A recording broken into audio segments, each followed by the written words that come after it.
भीख मांगत मांगत एकदम मिजाज थक गइल। अब तो हमारी हिम्मत एकदम जवाब देता। भूख लगल हो बेटा, चलो छाए में देख के कनो बैठ के खाए जाई।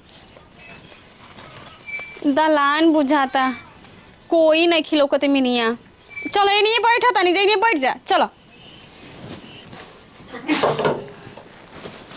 बैठो, भूख लगी बानू लखा खाए के रखे खा। हम खाता नहीं खा लो।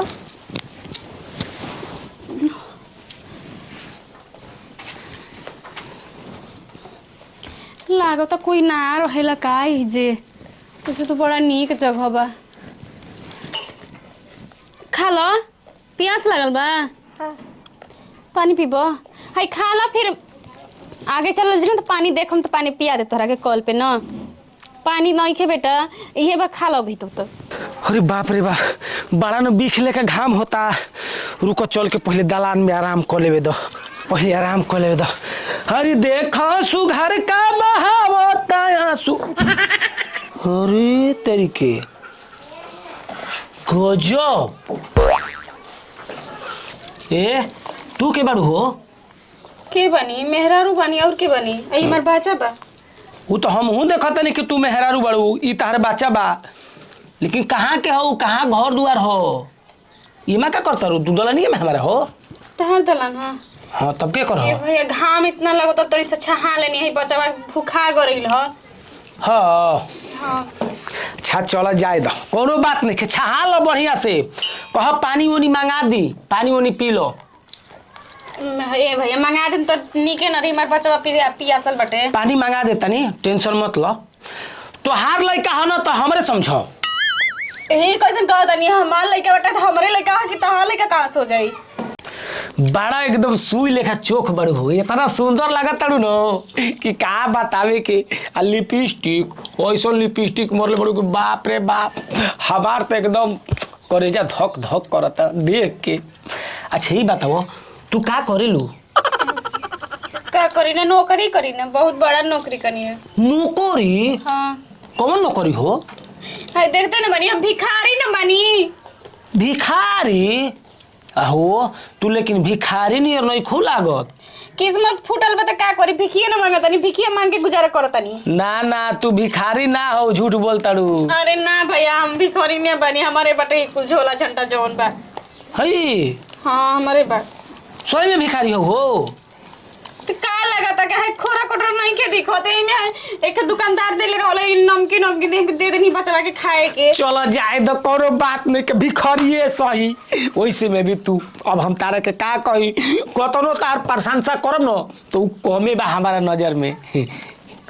ओ कहे भैया देखो भैया मत बोलो ठीक ना, प्यार से सही है बोल देबू तो हमरो दिल गदगद हो जाई। राम राम कैसे कहता नहीं देख के छेड़त राम के।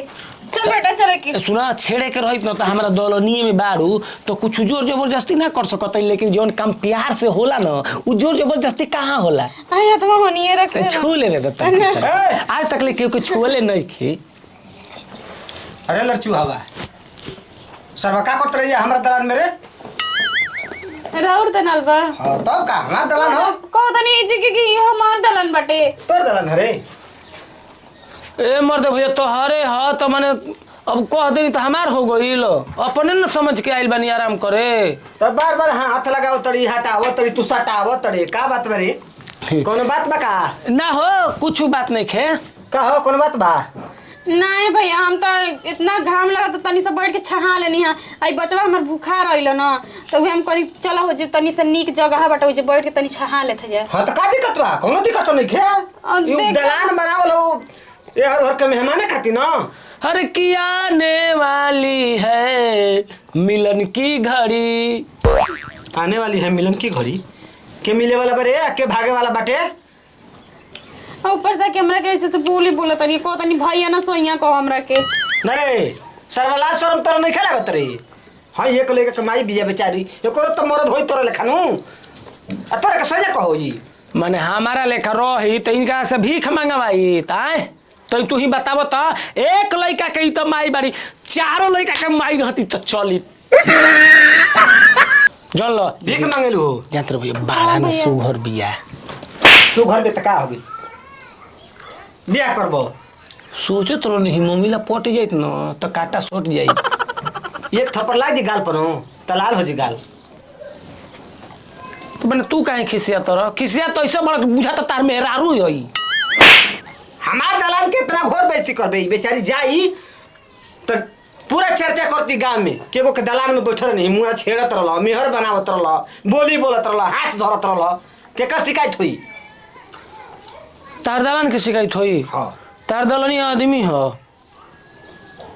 शिकायत होता बतियाओ तर मर दे ई सब कह ना कि हम तो के अपन दलानी में ना आवे देब तो कह हम जाता नहीं तो दलानी में आवे देला के मतलब ये थोड़े भइल कि जान ना पहचान मैं तेरा मेहमान केहू के छेड़े लगबो हमार हिते गनो ही हो कोनो सरहजे चले तो छेड़े लगबो तू आके पूछबो ना जचबो मान हम उतना पागल भाई पागल तो बटले पड़े जब एगो भिखारी के नहीं छोड़त तो ओकरा जगह पर कोनो और रही तो सरवा तू सफा ना छोड़बे भैया पूछत रहनी हो कि के हो कहाँ से बड़ू बतावो इतना सुघर बाड़ी है भीख मांगत रही तो भाई टोटा पूछल जरूरी बा कोनो जरूरी बाई कि सुघर रही तो भीख ना मांगी छसुंदर भीख मांगी ए भैया बायोडाटा पूछल जरूरी बा भीख मांगे या भिखारिन के रूप में न घुसपैठी घुस जसन दलनिया में तो उड़ा दिया सब पतो न चली तो ना ये भैया लइका लेके ना घूमिया सन समझ गेले लिखल बा हैं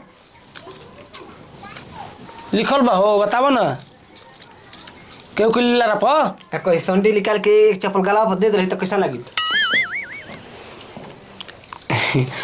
जब देले रही तब ना हम देले थोड़ी ही जाए दी भैया वैसे भी हम काहे कि इनकरा के बोली कुछ हो इनकर ए बैठ के खा पी लो टेंशन मत लो हम आ गए ना तो कम इनके हिम्मत नहीं तो चूह बोले के हो सुना बार बार गोटी ना चाहो तो और न तो काल ले गोटी सर को कहीं का देखले नहीं के का को बके टुकुर टुकुर देखत रहे नहीं देखत रहे हमारे तो लगा था कि सरवा से कतरे ए मर्द तू साफ हमके 1.5 नंबर के बुझे तारा के 1 नंबर के बुझी आदमी से आदमी ना तर के हंसी मजाक करेला मजाक न करला ये भैया पानी हुई तो अच्छा जाए हो देखो खिसे हम ज्यादा हमसे जो भी तनी मनी गलती टूटल फूटल भइल हो कि हमके माफ कर दे ठीक ना दूरी रह के कोई ना जी पानी लिया दी पानी पियाबू ना पी आए मुंह भगवान दे तो मुंह हाथ से बोलते बड़े हैं हाथवा का ठेका उतरे रे ए मर्द भैया हम हाथ का के ढेका तनी आदमी बोलेला त हाथ तन की से चलेला पानी ना लेके आवता नहीं ठीक है भैया ठीक है लेके आई ढेर बनबो दलान वाला तू सुना ओकरा बात में ना आइनी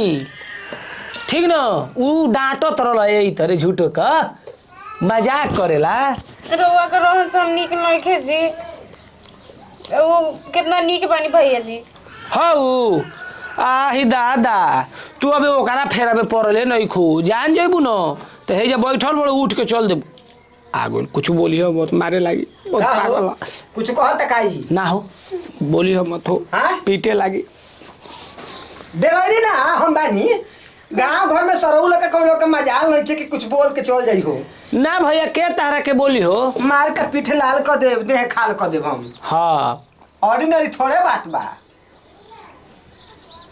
पिया दो बढ़िया से पानी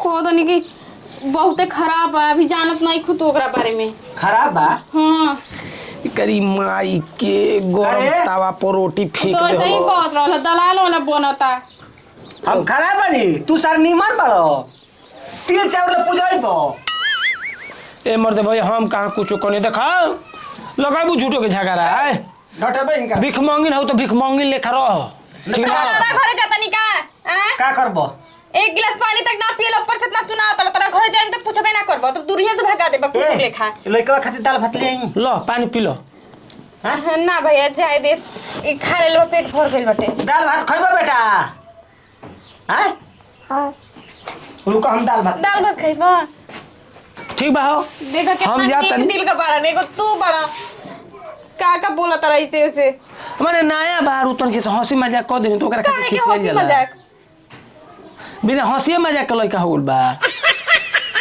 खिसिया तारू ए कैसन बोला तारा हटला ना यहाँ से जान जाता नहीं खिसियात का बारू ठीक बा अपन ख्याल रखियो ठीक ना गांव में एक दूगो जान जा ये बैठा लोग तो मुश्किल हो गइल बा जब से साथ तो से खत्म पक बिया। पक कर दै है जाके हाँ ठीक बा हम जाता नहीं तनको लाज लिहाज नहीं खिलगत बाप रे बग्गी तो भिखरियो के नहीं छोड़त जब हमरा जगह पे औरो कोनो रही तो एकदम दिन ही नोच खाए गली लो